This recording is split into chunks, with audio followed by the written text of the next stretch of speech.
This video will cover the introduction to disadvantages in policy circuit LD debate.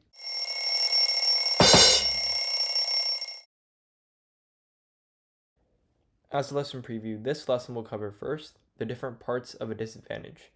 Second, we'll talk about the two different types of DAs, and third, we'll talk about 2-NR strategy. So first, let's talk about the parts of a disadvantage. The first part of a disadvantage, or an off-case position that is oftentimes read by the negative, the first part is the uniqueness.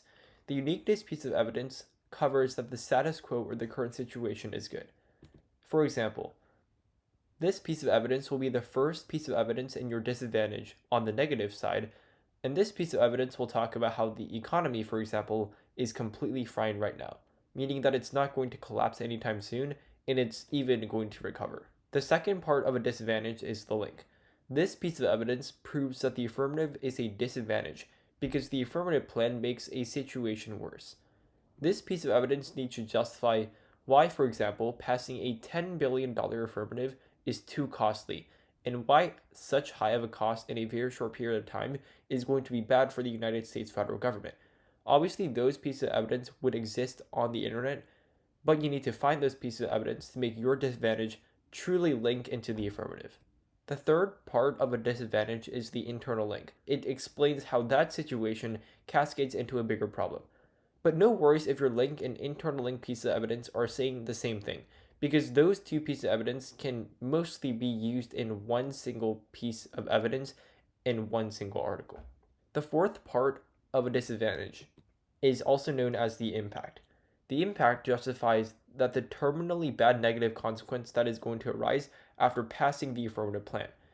And now, for example, an impact could be if the United States economy crashes, a war will occur. That's just one example of an impact, and although this might seem like an outlandish claim, there's always going to be some part of the literature that exists for this specific article or this specific argument. As long as your impact justifies that there's going to be a very bad negative consequence, your impact piece of evidence would have done its job. Now let's talk about the different types of disadvantages. There are two main types. The first is also known as a brink disadvantage.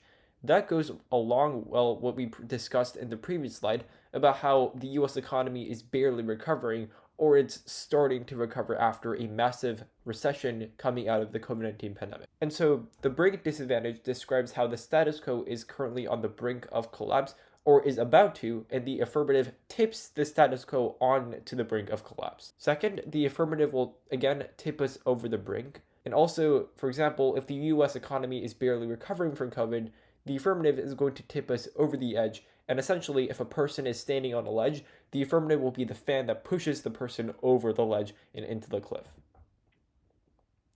The second more common type of disadvantage and a little bit easier to find disadvantage is also known as a linear disadvantage.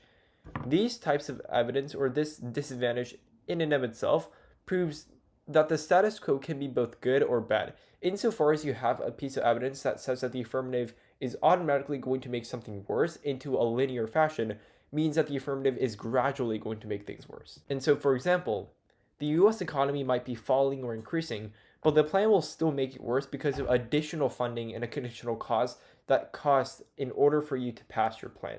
And so now let's talk about some 2-NR strategy.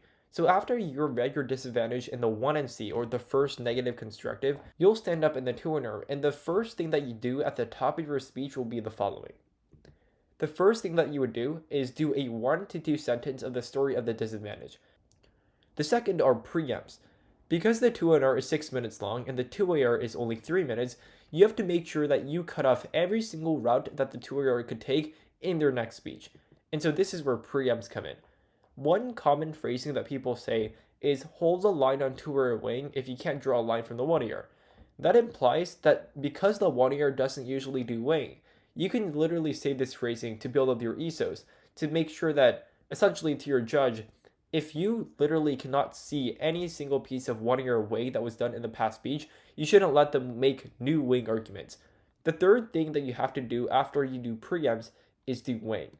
Weighing is really important because it tells you, your judge, why your disadvantage is going to completely outweigh the story of your advantage. And so even if you don't do a good job on answering the affirmative case, If your weighing arguments go uncontested, that means that it doesn't matter whether or not you substantially answer your opponent's case.